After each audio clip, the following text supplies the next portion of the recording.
Bonjour, aujourd'hui je vais vous montrer comment changer câble et gaine de poignée d'accélération.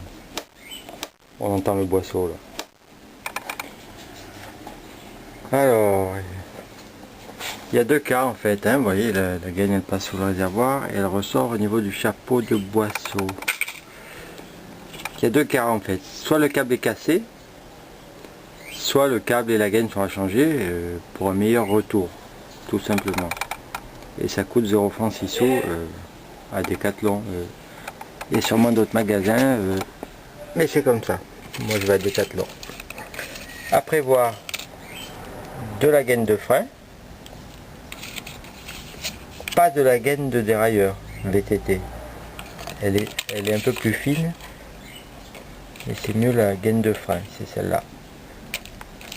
Et par contre un câble dérailleur VTT.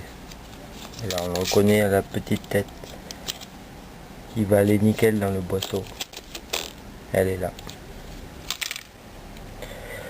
Bon c'est tout. Par contre moi j'ai pas l'autolube, alors la division qui est en dessous j'en parle pas, j'en parle dans l'autolube par contre. Moi c'est câble direct, poignée, boisseau. D'ailleurs le boisseau, regardez, ça se défait toujours à la main. On peut enlever aussi le chapeau, cache poussière, voilà, et là, voilà, ça se défait tout simplement comme ça. La suite, tout à l'heure. Première étape, dégager la tête de câble du boisseau. Et je suis obligé d'avoir ma main devant. Tant pis. Voilà, on sort tout sans abîmer l'aiguille. Voilà. La tête, elle est là, du câble. Il suffit de compresser le ressort. Vous voyez qu'elle sort toute seule. Et de faire glisser par la fente. Et voilà. Le ressort est sorti. Et il a emporté ma rondelle. Avec. C'est pas bien grave. Et quand il va sortir, voilà. Le ressort, le boisseau, l'aiguille, la rondelle que je vais remettre tout de suite. Elle se met directement en place. Comme ça, au fond. Voilà. Ensuite, il faut aller à l'autre bout, là-haut, à la poignée, desserrer le serre-câble et ensuite plus qu'à tirer le câble. Tant que j'y suis, si vous trouvez le rappel un peu faible, vous pouvez toujours étirer un peu le ressort. Voilà, ça c'est fait. Et le réglage de l'aiguille, ça se passe comme ça. La rondelle, éventail, frein, tout ce qu'on veut. L'aiguille et son clip. Moi, il est réglé au milieu, 3e cran. D'origine, je ne me rappelle plus, il me semble qu'il est au 4e en bas. 1, 2, 3, 4, 5. Il y a 5 rangs. En fait, plus le clip est bas, plus il y a d'apport d'essence du départ à l'arrivée de la poignée d'accélération. Plus le clip est haut, moins il y a d'arrivée d'essence. Moins il est au milieu. Voilà, je remonte tout ça dans le bon ordre, l'aiguille et la rondelle. Comme ça. Je fais tourner exprès parce que comme je ne vois pas dans le viseur. Voilà. L'étape suivante, ouverture de la coque du commodo. Ou alors si vous n'avez pas de commodo, il y a juste la poignée, c'est pareil, ouverture de la coque. Alors, défaire le cache poussière, j'ai eu assez de mal à le rentrer d'ailleurs. Voilà, ça suffira. Et ensuite il faut la dévisser. En fait ce sont deux demi-coques, supérieure, inférieure, moi les vis sont dessous. là et là. C'est ce que je vais faire tout de suite. Et voilà à quoi ressemble le mécanisme sous la demi-coque. Un petit coup de chiffon, parce que moi évidemment avec ma manie j'avais mis du gras.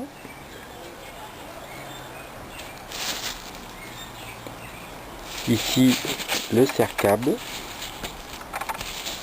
là, doré, c'est-à-dire qu'il devrait sortir puisque le câble est débranché au niveau du carbu. Ici la petite vis qui sert E2R à serrer le câble, et comme vous le voyez, la difficulté c'est que le câble ne doit pas sortir du serre-câble, il faut qu'il soit coupé à ras pour pouvoir rentrer dans le trou. Bon, ça fait plusieurs fois que je le fais. C'est vrai que c'est un peu casse-pied, mais bon, j'y suis arrivé. Hein. Pour sortir le serre-câble, j'ai passé un petit tournevis sous le câble, dans la gorge. Vu que de l'autre côté il n'est plus accroché, il vient sans problème. Et normalement, je sais pas si vous l'avez vu sous mon pouce, le serre-câble en fait il vient sur le côté. Vous avez vu qu'il est à gauche là? Il vient sur le côté, il ne vient pas par dessus. Voilà, je le mets de côté. Et regardez pourquoi. J'enlève ça. Parce que vraiment l'emplacement c'est la forme du serre-câble, pas plus. Donc il rentre par là et pas par en dessus. Par en dessus il ne peut pas sortir. J'espère que ça ne sera pas trop flou. Voilà, vous avez vu que ça passe ici dans une gorge. Ensuite sur un rouleau, moi j'ai mis de la graisse. Attention, c'est de la graisse très fine. En fait c'est de la graisse d'Eurocopter que j'ai. Si vous mettez de la graisse trop pâteuse, bon ici ça va encore, mais sous la poignée, là, si vous en mettez là-dessous, ça risque de coller la poignée. Enfin, elle ne sera pas collée, mais le ressort sera insuffisant pour la faire revenir. Voilà. Maintenant je vais défaire le serre-câble avec la petite vis qui est là à gauche, et plus qu'à retirer le câble. Voilà, j'ai desserré la vis, pas trop, attention elle est petite, si vous desserrez trop, ben, vous la perdez par terre, attention. Si par terre c'est propre, pas de souci. Hop, et travail à une main, ben, j'ai bien fait de le défaire. On dirait qu'il est filoché là-bas au fond. Bon bref, on tire, voilà mon serre-câble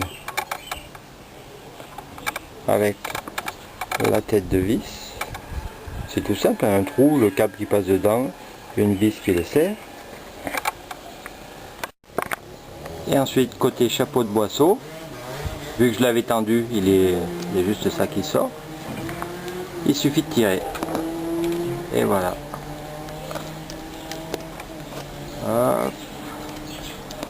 Hop. De toute façon les câbles VTT ils font 2 mètres, alors vous êtes tranquille. Là il y a 1 mètre qui suffit largement. Voilà, c'est fini. J'ai le chapeau de boisseau dans la main. Je vais le poser quand même, il ne sert à rien. Et mon câble qui sort. Ça c'est filoché parce qu'il y avait le serre-câble. Sinon chaque fois que vous coupez un câble, il faut faire très attention à la manière dont vous le coupez. Il faut absolument une pince coupante nickel au premier clac, sinon ça s'effiloche et c'est impossible de repasser la gaine. Du coup regardez, je le mets sur le fond rouge, vous verrez mieux. Là c'est l'endroit où il y avait le serre-câble et là c'est dans la poignée, pratiquement au début de la gaine, vous voyez. J'ai un filet qui est filoché là. Et ça empêche le retour de la poignée. Remarquez, elle marchait bien encore, hein. Mais bon, c'est pas plus mal de le changer. Alors si vous voulez changer la gaine, il suffit d'attacher la neuve en bout de celle-là avec du scotch et le tirer par le haut. Vous la voyez là? Regardez. Vous voyez qu'elle bouge quand je tire en bas. Voilà, elle sert d'aiguille, pas de souci. Si vous la changez pas, eh ben, vous conservez celle-là, qui est très bien. Moi je vais la garder parce qu'il n'y a pas longtemps je l'ai mise. Ça m'étonne d'ailleurs que le câble soit effiloché. Pour le câble, s'il a été cassé, eh ben, il faudra faire au pifomètre et couper au dernier moment. Sinon, vous mesurez par terre la longueur avec le nouveau, ça c'est l'ancien. Le nouveau, je vais le sortir. Vous mesurez la longueur et vous prenez exactement la même longueur, tout simplement. Mais c'est bien de changer la gaine de temps en temps. Encore que ça s'use moins vite que sur le VTT. Il y a beaucoup moins de force dans le câble d'accélérateur. Au fait, pour la gaine, pas de problème de coupe, hein, vu qu'elle ne casse jamais. C'est juste parce qu'il y a du téflon dedans. Vous voyez le machin blanc en bout là? C'est du téflon, ça coulisse beaucoup mieux. On le change d'ailleurs. Donc vous prenez l'ancienne gaine, vous coupez exactement la même longueur et ça c'est vendu par morceaux de 2 mètres. Comme la gaine de dérailleur d'ailleurs. Railleur d'ailleurs, elle est bonne celle-là. Bon, voici mon câble neuf, c'est celui-là. Ça c'est l'ancien. Je vais couper la bonne taille. Et rappelez-vous, hop là, voilà le bout. Et je vais faire ça sur le vieux. Je vérifie. C'est bien le vieux. La pince qui coupe bien. Voilà, là il est coupé.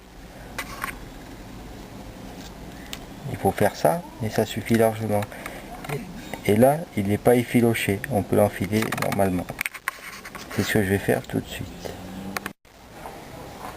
Alors, mon câble neuf, ma gaine, neuve ou non.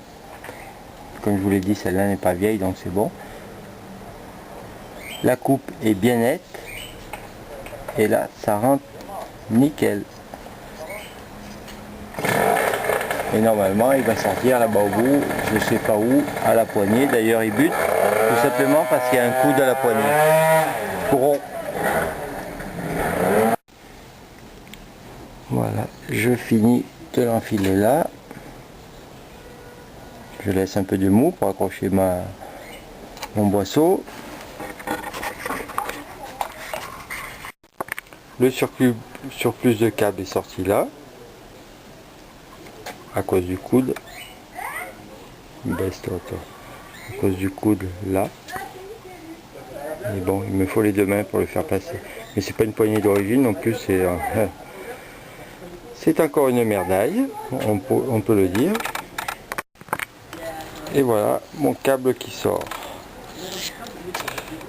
Donc il faut que j'aligne aussi ça. Bon, j'ai encore de la marge. Je tire. Jusqu'à faire rentrer la gaine. Là, voilà, dans son support. Je m'occuperai du haut plus tard. Pour le moment, je vais remettre le boisseau. Bravo les gars, vous m'avez rien dit. J'ai oublié de mettre le chapeau de boisseau. Donc je retire tout. Voilà, et heureusement que j'ai pas coupé. Hein. Donc je remets avant mon chapeau, ma butée de gaine qui n'est pas obligatoire, et j'en ai, donc j'en mets, c'est une butée de gaine de VTT. Hein. Je la mets, il n'y a pas de raison. En plus elle rentre nickel dans le réglage. Tant qu'à faire, vous le réglez au minimum lui. Ça vous laissera de la marge après pour le retendre. Merde. Vous voulez. Donc je repasse mon câble. Eh ben décidément. Je repasse mon câble et après je remonte le boisseau. Pour remonter le boisseau, donc je récupère un peu de mou puisque j'ai tiré en haut. Et cette fois j'ai bien tout mis. Hein. Saleté là. Ensuite le ressort. Zut, où qu'il est le ressort. Bon, ça y est, j'ai mis la main sur le ressort. Et entre temps, j'ai mis le cache-poussière. Décidément, vous ne suivez pas, hein. Je l'avais oublié, donc j'ai ressorti et remis. Le ressort, je tire un peu de mou. Il y en a là-haut, hein, vous inquiétez pas, il y a presque 1 mètre. Je prends la tête. Ah ouais, mais là, c'est pas pratique comme ça, parce que le câble vient tout seul. L'emplacement du ressort, c'est cette fente là. Voilà, je place la tête. Le ressort vient comme ça. Ensuite, je comprime sous le chapeau. Avec l'autre main, je vais tirer le câble.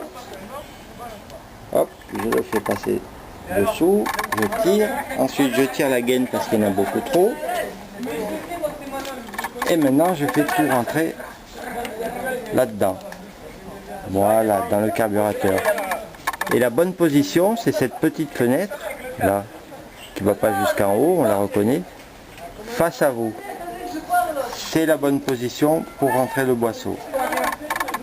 Voilà, il est rentré. Il est rentré, il est rentré. Alors grand.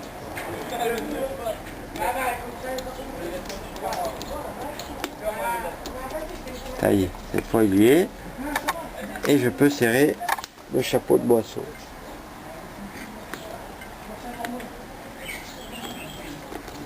Et toujours à la main.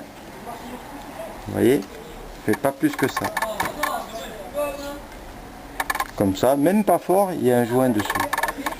Ensuite, je vais tirer le câble en haut. Vous entendez? C'est juste pour vérifier le bon fonctionnement. Je tire 1 ou 2 cm et clac, au retour, c'est nickel. Je vais pouvoir m'occuper du haut. Dans un premier temps, je repère à peu près l'endroit où je dois mettre ma butée. Donc ça sera là. Je vais déjà la mettre sans couper. Voilà, je vais la fixer à peu près où elle devrait être. De toute façon, il restera toujours les réglages en longueur sur le chapeau de boisseau et là. Par contre, je ne serre pas trop fort pour pas abîmer le câble au cas où. Et maintenant, je vais couper là et placer. Et ouais, moi le problème c'est qu'il y a tout qui bouge. Je vais couper le câble à ras. C'est pas grave, j'ai du mou là. Et placer. Remarquez, elle y est là. Mais bon, c'est mieux en coupant, elle rentre entièrement. Voilà. J'ai serré les serre-câbles et je coupe. Et puis tant pis. Hein. Voilà. Plus qu'à le rentrer dans sa position. En fait, c'est ça le plus dur. Faut tirer le mou. Enfin, le mou, c'est pas du mou. Faut tirer le boisseau. Vous voyez, ça fait ressort. Je tire le boisseau à la main, comme ça. S'il y a une fente, bien passer le câble dans la fente. Mettre le serre-câble. Voilà. Je tiens comme ça et je vérifie.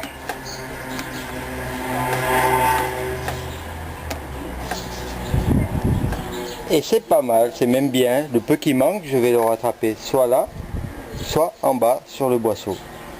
Maintenant, je peux revisser là et là.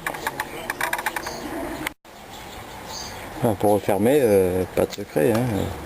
C'est pareil que ce que j'ai fait quand j'ai démonté. Par contre, vu que ça règle aussi la position de ma poignée, je vérifie le départ où il est. L'enclenchement. Avec la main droite, c'est mieux. Voilà, là c'est bien. Là après c'est chacun et en plus ça varie suivant les poignées. Voilà, c'est fini. Là c'est fermé, serré. La suite. Au fait, un point important, lors du réglage, vérifiez que la gaine soit bien à son emplacement là. Et bien à son emplacement là. Parce qu'il se peut que la gaine soit déportée et vous perdez au moins 2 cm. Le réglage final se fait ici, avec l'écrou contre écrou. L'important, pensez à avoir, voilà, ça, entre 3 et 5 mm de jeu sur la gaine et le câble, pour ne pas avoir d'accélération intempestive dans les virages. Voilà. Et après, on remet le cache jusqu'à la butée. Voilà, le cache est remis. Petit essai, moteur éteint. Monte, descend. Vous l'entendez, ça a l'air bien. Maintenant, je peux essayer en démarrant. Et au final, essai au démarrage. Voilà, normalement j'ai tout mis.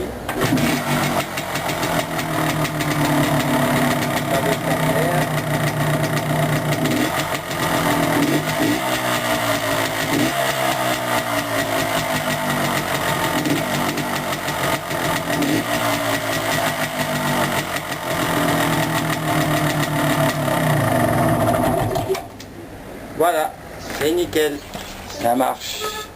Bon, par contre, évidemment, au niveau des poignées, le principe reste le même, mais bon, celle-là est particulièrement chiante, on dira. Mais il y en a des plus simples, hein. J'en avais une avant beaucoup plus simple à régler. Celle-là, quand je desserre, en fait, il y a tout qui tourne, qui se barre, alors que l'autre que j'avais, il n'y a que le capot qui s'enlevait, c'est beaucoup plus simple. Et voilà. J'ai changé mon câble. La gaine, bon, ben, c'est comme je vous ai dit, il n'y a pas de souci. Ça marche. À la prochaine.